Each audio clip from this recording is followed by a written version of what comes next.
2014 के 16वीं लोकसभा चुनाव में पहली बार नोटा का प्रयोग हुआ था।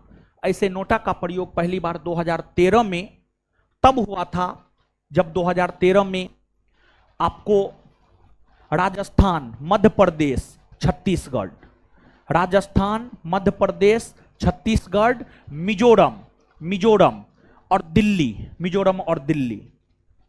इन सभी जगहों पर 2013 में विधानसभा के चुनाव हुए थे और उन्हीं विधानसभाओं के चुनाव में 2013 में पहली बार नोटा का प्रयोग हुआ।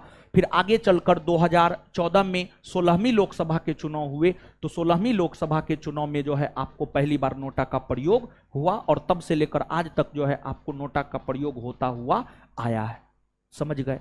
इसके बाद जो है आगे महिलाओं के प्रतिनिधित्व को लेकर भी कभी काल जो है आपको सवाल पूछा जाता है कि 18वीं लोकसभा में कुल कितनी महिला एमपी बनकर के जो है आपको लोकसभा पहुंची है।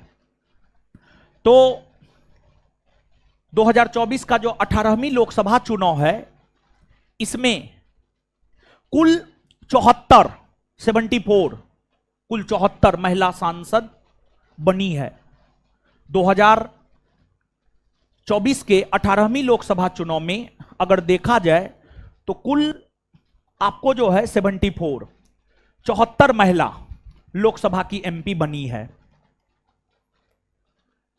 2019 में 78 महिला एमपी बनी थी लोकसभा की, तो 2019 की तुलना में 4 कम ही हो गया इस बार। 2019 की तुलना में जो है आपको 4 कम हो गया। और बिहार की अगर आप बात करेंगे, बिहार से 5 महिला एमपी लोकसभा की बनी है। एक आपको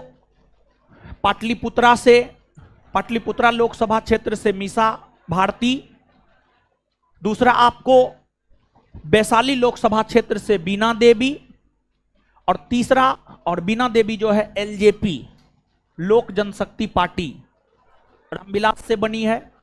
और इसके बाद जो है आपको तीसरा सिवान से विजया लक्ष्मी देवी जदयू से एमपी बनी है, जदयू जनता दल यूनाइटेड से एमपी बनी है। और चौथा आपको समस्तीपुर से सांभवी चौधरी बनी है, वो भी एलजेपी से ही बनी है। और यंगेस्ट एमपी में सांभवी चौधरी का नाम आता है, यंगेस्ट एमपी में, समझ गए। एक जो है आपको शिवहर से लवली आनंद बनी है, हाँ शिवहर से लवली आनंद जदयू से बनी है शिवहर से लवली आनंद, ठीक है। ऋतु जायसवाल को जो है आपको लवली आनंद पराजित की है, ठीक है। जब अभी 2024 में 18वीं लोकसभा का चुनाव हो रहा था, तो अभी हमारे देश में राष्ट्रीय दल नेशनल पार्टी की संख्या कितनी है, इस बात को हमें जानना है।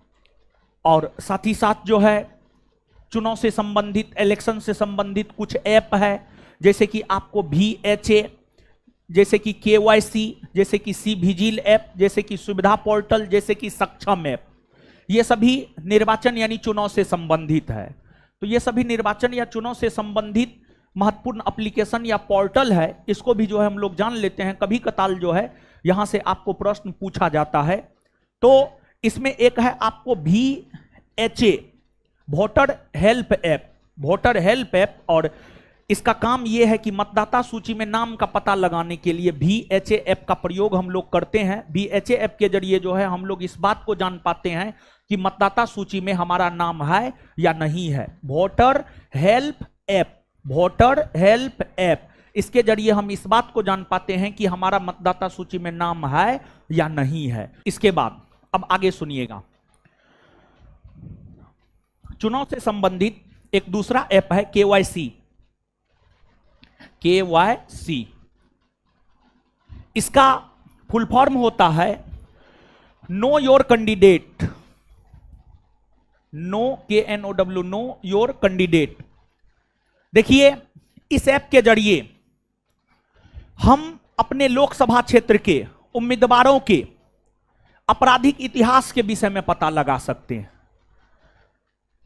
भारत जो 543 लोकसभा क्षेत्र में बटा हुआ है, हर लोकसभा क्षेत्र में अलग अलग उम्मीदवार अपना भाग आजमाने का काम करते हैं, चुनाव लड़ते हैं। तो आपका जो भी लोकसभा क्षेत्र हो, उस लोकसभा क्षेत्र में जितने भी उम्मीदवार खड़ा हुए हैं, उन उम्मीदवारों का आप आपराधिक इतिहास पता लगा सकते हैं कि किस उम्मीदवार का आपराधिक इतिहास क्या है, किस उम्मीदवार का आपराधिक इतिहास क्या है। या आप अपने उम्मीदवार के विषय में सभी प्रकार की जानकारी प्राप्त कर सकते हैं। आप अपने लोकसभा क्षेत्र के उम्मीदवार के विषय में सभी प्रकार की जानकारी प्राप्त कर सकते हैं, यह आपका मौलिक अधिकार है। आप भारतीय संविधान के अनुच्छेद 19 को पढ़िए। भारतीय संविधान के अनुच्छेद 19 को अगर आप पढ़ेंगे तो भारतीय संविधान का जो अनुच्छेद 19 है, अनुच्छेद 19 आपको यह अधिकार देता है कि आप अपने लोकसभा क्षेत्र के उम्मीदवार या विधानसभा क्षेत्र के उम्मीदवार के विषय में सभी प्रकार की जानकारी ले सकते हैं। तो जो नो योर कैंडिडेट ऐप है, इस ऐप के जरिए हम अपने लोकसभा क्षेत्र के उम्मीदवार के आपराधिक इतिहास या उसके विषय में समस्त प्रकार की जानकारी प्राप्त कर सकते हैं। समझ गए? इसके बाद C vigil app, C vigil app.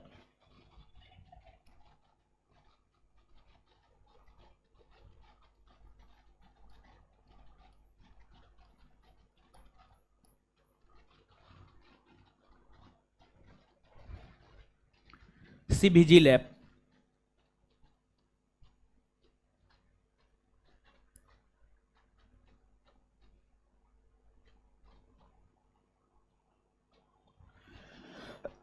देखिए, ध्यान दीजिएगा, समझिएगा। यहां पे अब थोड़ा समझिए, फिर लिखा देंगे। देखिए, जब चुनाव की अधिसूचना जारी होती है, चुनाव की अधिसूचना जारी होते ही आदर्श आचार संहिता लागू हो जाता है। और चुनाव की अधिसूचना जारी होते ही जो आदर्श आचार संहिता लागू होता है, वह चुनाव के परिणाम तक लागू रहता है। चुनाव की अधिसूचना 16 मार्च 2024 को जारी हुई और परिणाम 4 जून 2024 को आया। तो 16 मार्च 2024 से 4 जून 2024 के बीच जो है आदर्श आचार संहिता लागू रहा। इस अवधि के दौरान अगर किसी भी राजनीतिक पार्टी के कोई भी नेता आदर्श आचार संहिता का उल्लंघन करता है, तो उस स्थिति में एक आम नागरिक भी सी विजिल ऐप के जरिए निर्वाचन आयोग तक अपनी शिकायत पहुंचा सकता है कि फल्ला उम्मीदवार फल्ला लोकसभा क्षेत्र में आदर्श आचार संहिता का उल्लंघन कर रहा है। मतलब जो सी विजिल ऐप है, यह देश के आम नागरिकों को आदर्श आचार संहिता के उल्लंघन को लेकर रिपोर्ट करने में सक्षम बनाता है। मतलब मान लिया जाए कि आप जहां बैठे हैं, यह पटना साहिब लोकसभा क्षेत्र है। यहां के लोकसभा उम्मीदवार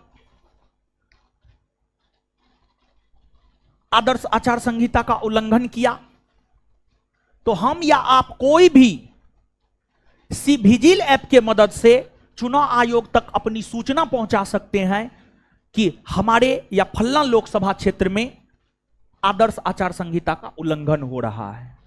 तो सी विजिल ऐप जो है नागरिकों को आदर्श आचार संहिता उल्लंघन की स्थिति में रिपोर्ट करने में सक्षम बनाता है। इन दोनों के विषय में जानिए। सुविधा पोर्टल देखिए, चुनाव के दौरान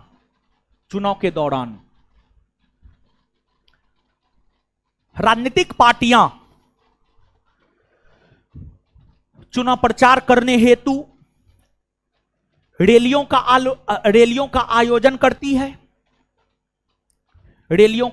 करती है, घर घर जाकर प्रचार करता है।